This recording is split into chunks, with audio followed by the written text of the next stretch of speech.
Hey guys, welcome to this episode of Inside the Mind, a podcast about athletes. Today's episode is with Taylor Staden, who is a sports psychology student up in Laurentian University in Sudbury, Ontario, Canada. And what's really unique about this program is one of the few bachelor degrees offered in North America for sports psychology. So we talked a bit about that, as well as what is his motivation into pursuing that degree and being a sports psychologist in the future. Won't spoil too much of it, so roll the intro.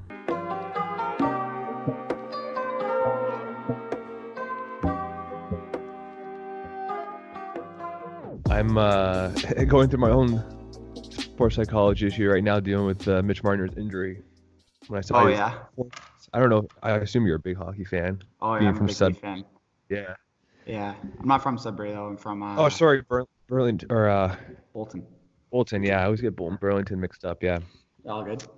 Yeah, I saw that last night, and I was like, damn. They announced it during the game too, when they were down like 4-1. Yeah. And Minimum 4 weeks. yeah, Yeah, that's tough for him. He's obviously a key piece to the team, and I'd imagine he means a lot to the locker room. So that's a tough loss for the Leafs. But yeah. Nylander's been really on lately, so He was. hopefully he can step He up looked more. he looked really nice past couple games. Oh yeah, well he has I think he has 5 and 5 points in his last 10 games or something. Or Yeah.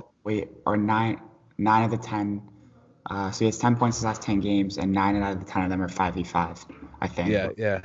Yeah, he's one of my favorite players. I'm a really big Willie Nylander guy, and I think a lot of the heat he's taken from the media since he signed that contract has been a little too much. Yeah, So, yeah. yeah, I mean, it was probably just like eating him up inside, sitting out for the first yeah. couple of months of the season last year. I Mhm. mean, they got off to that's amazing start. They were scoring goals just left, right, and center, and for him to be sitting out, and it's got to be a hard thing to juggle. Yeah, no, it's I mean, at the same time, it might also be perceived by the team as like selfish. You know what I mean? Like, oh, like he's not a team player because he's trying to get as much money as he can, and there's I don't know what goes on in Leafs locker room. Obviously, I'm not closely connected like that, but there's a ton of different things that can get in the way. Yeah, So yeah. yeah. He seems like he's got a pretty decent relationship though with the guys, and I think that they kind of understand. Hopefully they understood the situation, didn't give him a hard time for it. He seems pretty close with like Matthews and Mitch hmm and probably even Zach, and probably back then even like Connor Brown, all the younger guys. So Yeah. uh, it just sucked that he took all that flack from the media last year, but now you kind of see what the benefit of like a proper training camp and all that stuff can do for a player. Oh yeah, and just getting games in too. Yeah, Right? Like, he came back December 1st, and then, yeah, everyone's mid-season form, so to say. And then he's just, he's obviously exercising and skating, but I mean, that's a tough way to just jump in. yeah. I never really like understood the importance of preseason and training camp and stuff until it's almost like one of those things. It's like you don't know what you got until it's missing, kind of thing. Like you don't know how important training camp and preseason is until you see a Mm, player miss it and then come back, and it's so hard for them to get up to speed. yeah, for sure. And especially even like high-end players like William Nylander, like he's amongst the most more talented players in the league. Hmm. So even to see a player of his caliber struggle just really goes to show. Yeah, Yeah, or maybe struggle's a strong word. Just not to have like a pretty long adjustment period, so to say. yeah. He didn't quite live up to the expectations. I mean, because there's probably so much pressure on him from the media, and Oh I mean, yeah, I don't know how much he listens to the media, obviously, but everyone's expecting him like this because he signed this big contract and he sat out for a couple months. They expected yeah. him to come back, and look like an all-star basically the first game. And Mhm. I remember listening to a lot of the radio shows and stuff, and they were talking about like how much of a grace period would he get and everything. And they're like, a couple weeks maybe or a couple games, but I felt like the grace period lasted 2 minutes, honestly. yeah, He was just getting heat like basically right away. yeah, So I don't think he scored for like 13 games or something. yeah. So that's tough. Like Florida or Carolina or something, there'd probably be like 1/10 of the pressure, 1/10 of the media coverage of him. You know what? It's funny you say that. I saw this quote within the last couple weeks about what's his name, Jake Muzzin, and they're Hmm. talking to him about if you ever get used to the media in Toronto, and they asked him as he was being surrounded by like 20 reporters. Yeah, yeah, I think he said something along the lines of like, "Oh, I'm still adjusting," or yeah, yeah, yeah, the pressure is crazy. It's it's almost comical at times, but Toronto's a really big hockey market, and fans are obviously very passionate. I'm amongst them, and hmm um, yeah, so it has its ups and downs for sure. yeah. And that like it starts off at the NHL. That's what everybody sees, but it really trickles down to like junior hockey and rep hockey and minor hockey and everything, where it's just in other parts of the world, you just don't have that type of coverage or that type of Hmm. expectations of players that you would see kind of.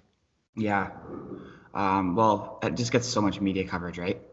Yeah. It's the Toronto Maple Leafs are worth like what, like $1 billion or so, and Hmm. and that's I don't even think they're the most valuable team. I think what they're top three behind maybe the Rangers and the Habs. So Yeah.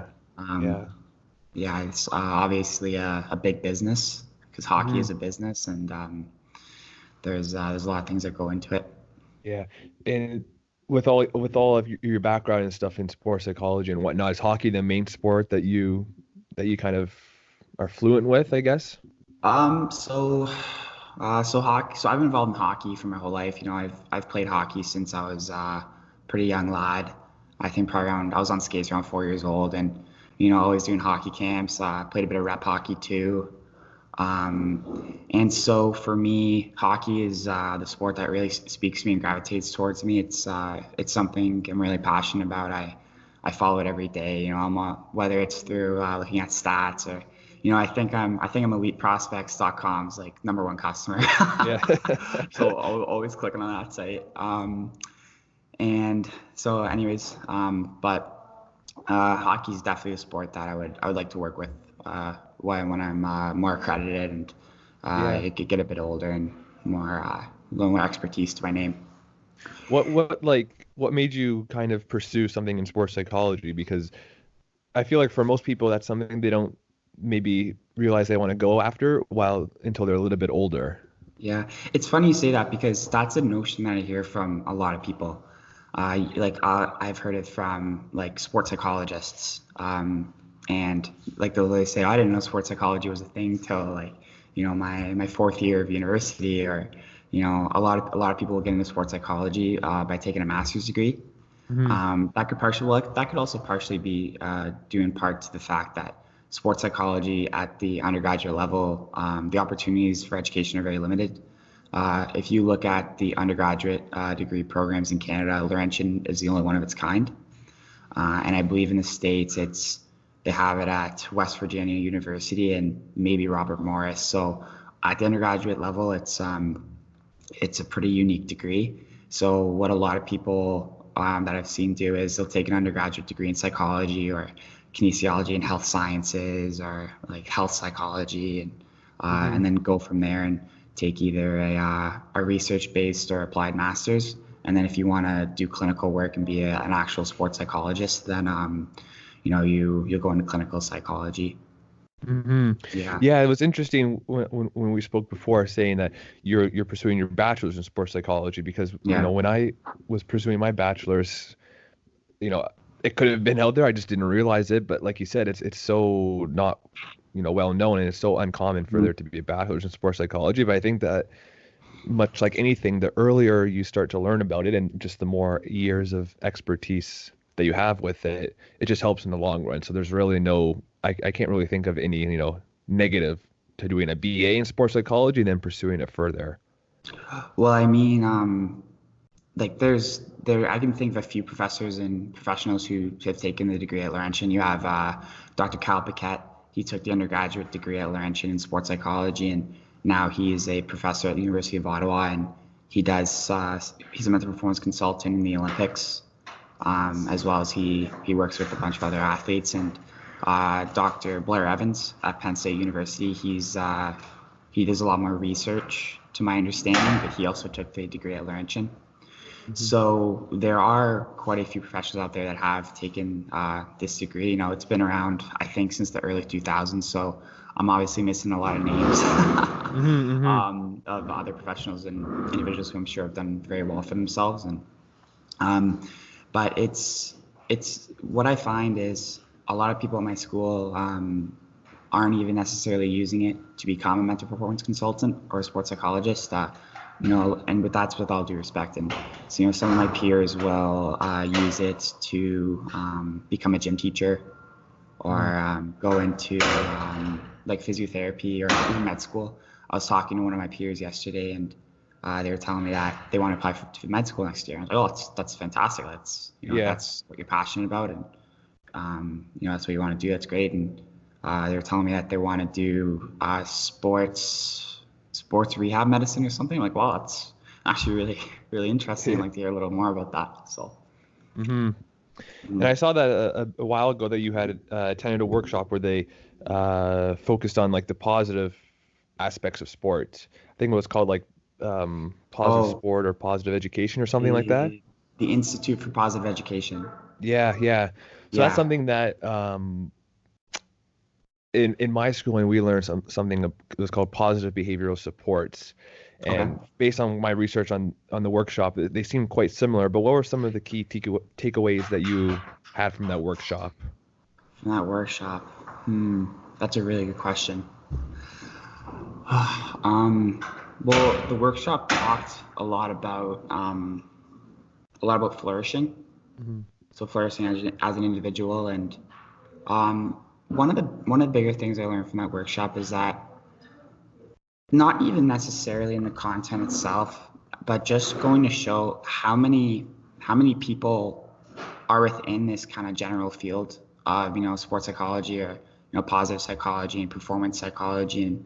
And the workshop is made up of a bunch of unique individuals. We had Zoran, he is a mental performance consultant, and then we had Andrea Carey, who works for the Sport for Life Society, and she is also on the Canadian Paralympic Committee. So she was there, and so it was a really unique experience, and it was a really good opportunity for me to kind of see a lot of different careers that are out there within the general realm of sport and performance psychology. Mm-hmm.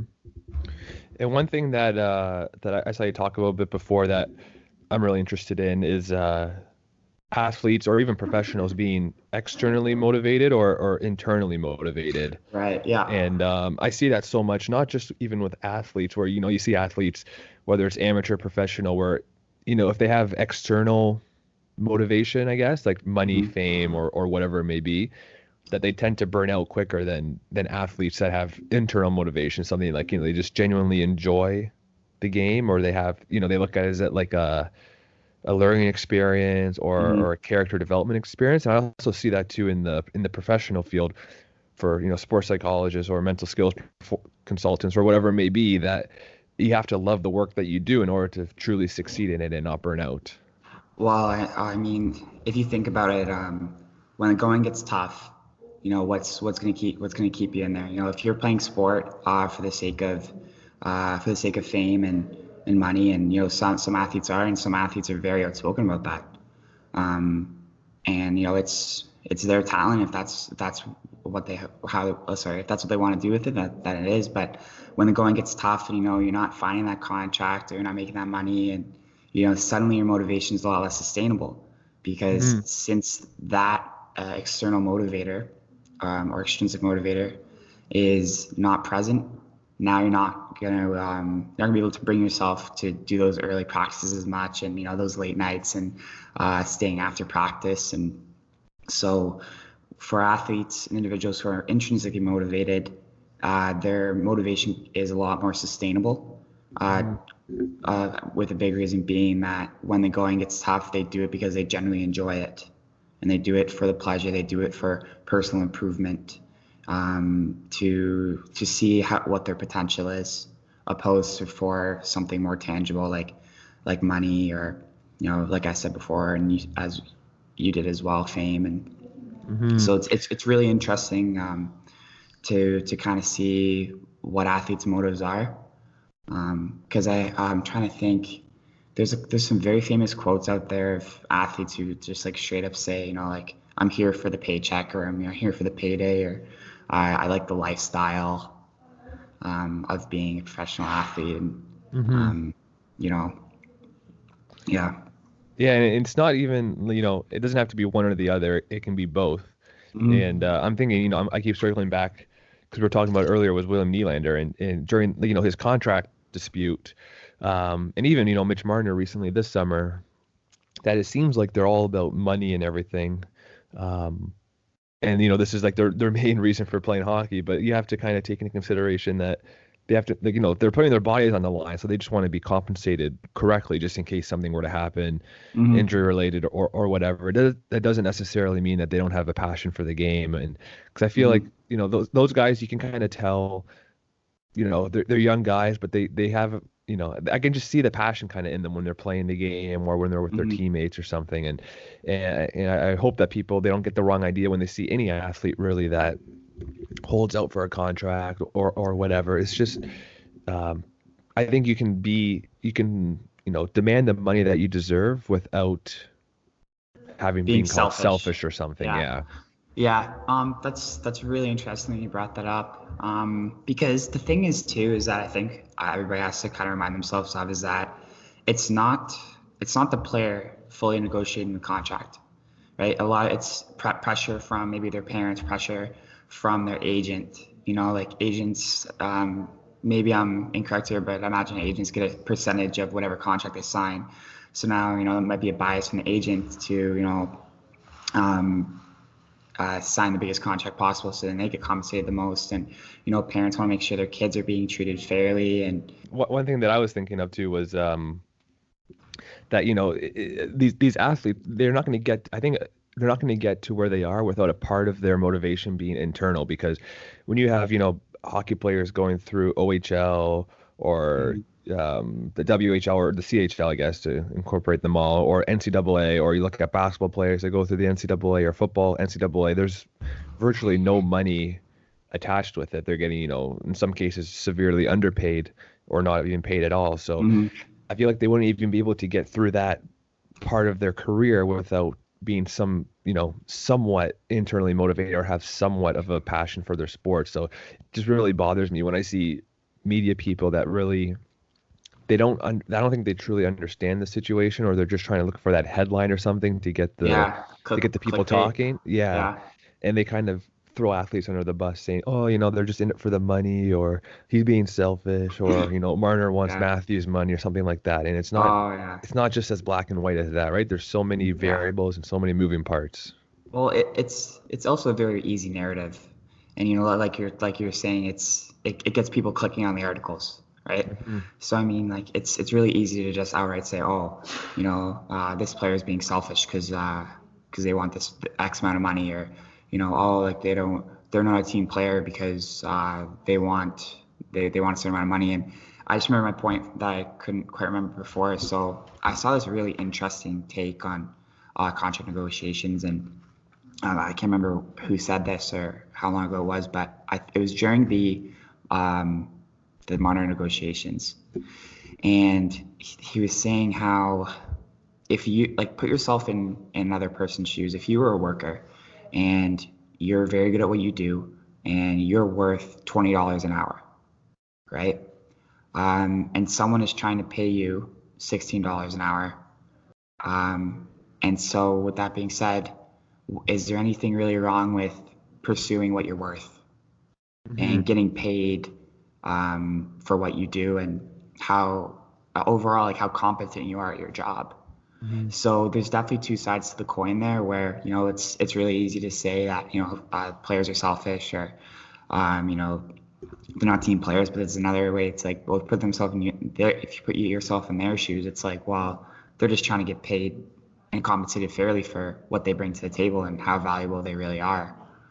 Hmm. It's so Yeah, it's almost like it's a interesting. cultural thing. Like, I think of like there's just a discussion I had with a friend of mine, or maybe I heard it on a different podcast, where like people in like the States and in Canada, like the Western world in quotation marks, where they have issues, asking for time off work, or they feel bad taking time off work or something, where it Mhm. almost feels like they're being selfish or something for asking or for doing what they kind of are entitled to do or Mhm. asking for what they deserve.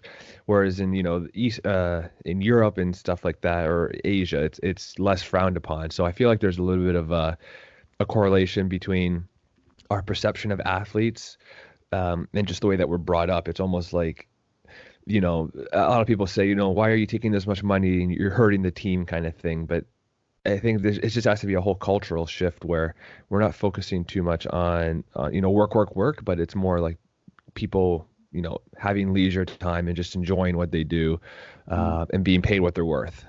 Mhm. Were you in your third or your or fourth year of university? Are I'm you near in the end of it? I'm in my fourth year of university right Fourth now. year, Yeah, yeah. first So do you semester have of my fourth year. so do you have any plans, or do you have anything kind of in mind of what you'll pursue after, or are you going to more, work experience or education? Do you have that in Mhm. mind yet? That's that that's tough because I'm kind of at a crossroads right now. With Yeah. I'm not quite sure what kind of master's degree I want to pursue. I know I definitely want to pursue a master's. Hmm.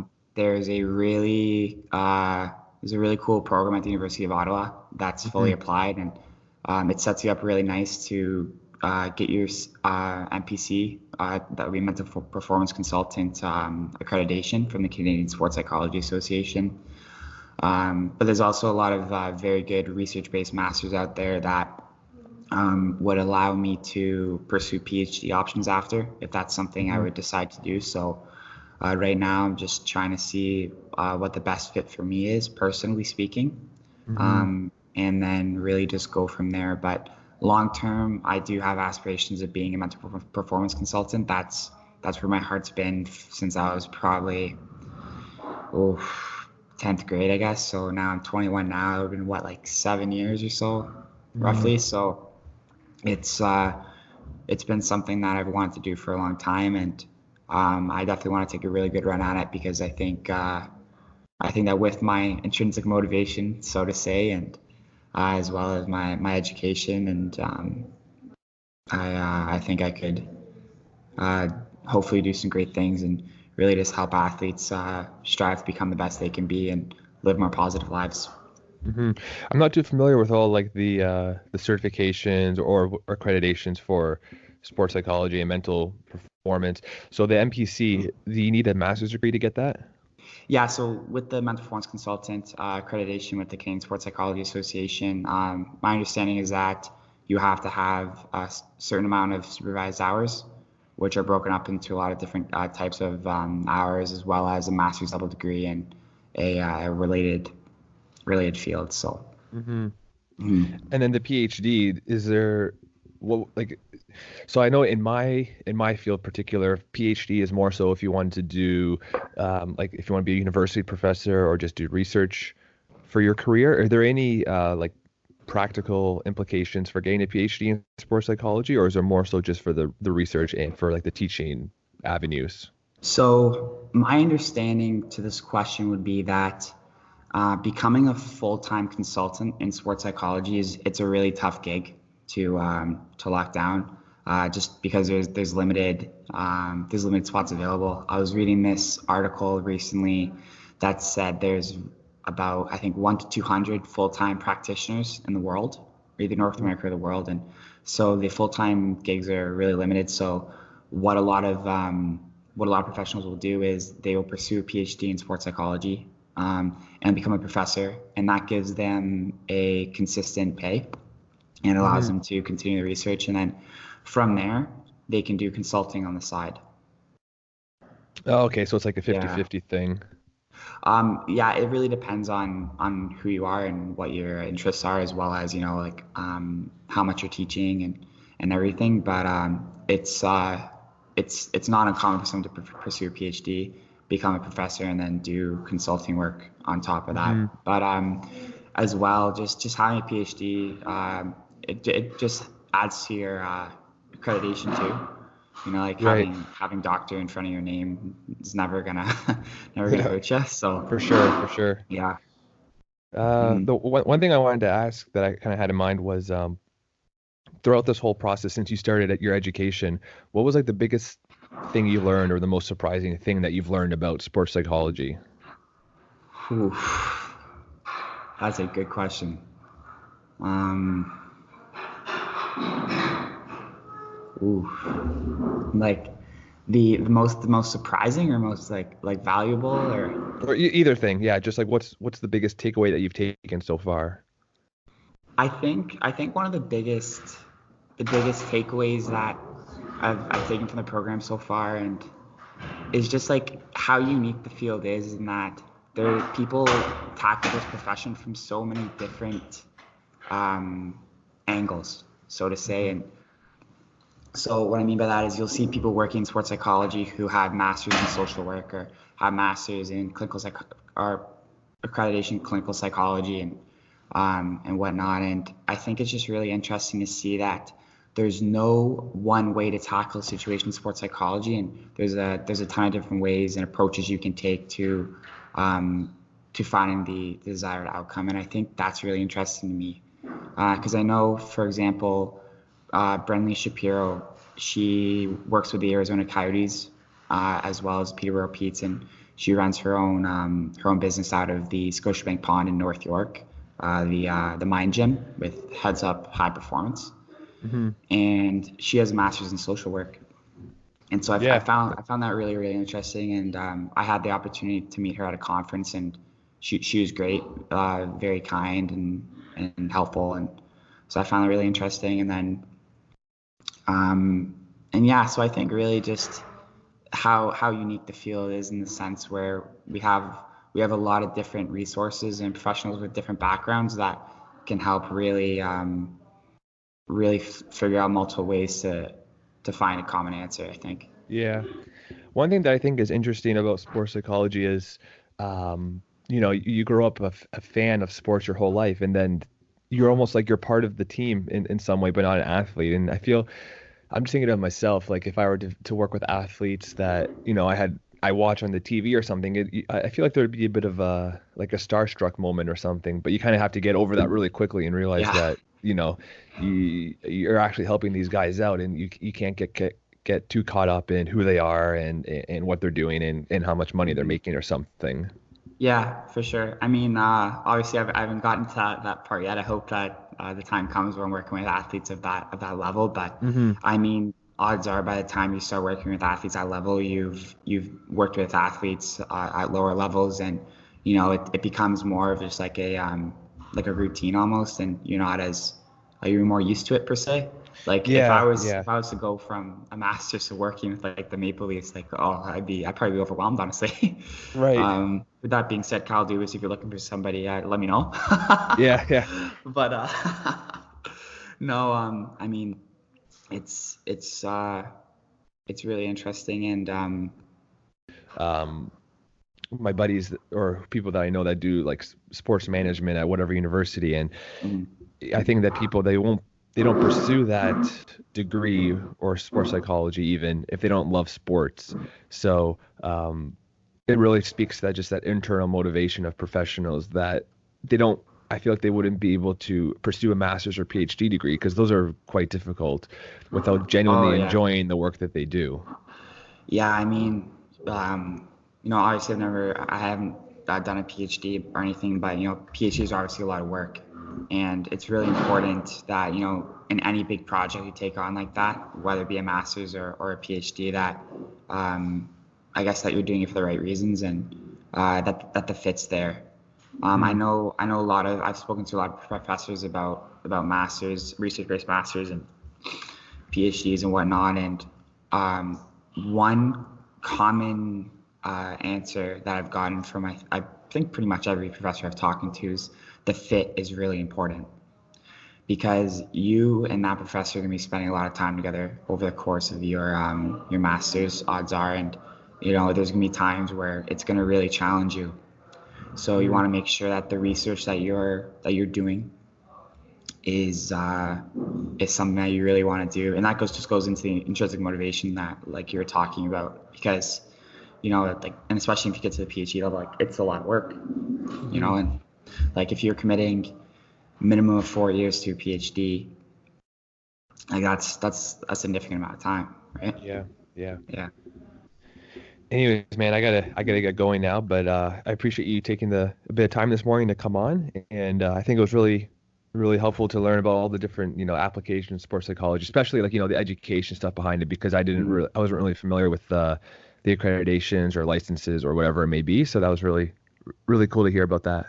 No problem. I appreciate you giving me the opportunity to come on, and I'm looking forward to connecting with you further as time goes on, Adam. Thanks, guys, again for checking out this episode. If you enjoyed any part of it, please share it with your friends and family, and I'll speak to you next time.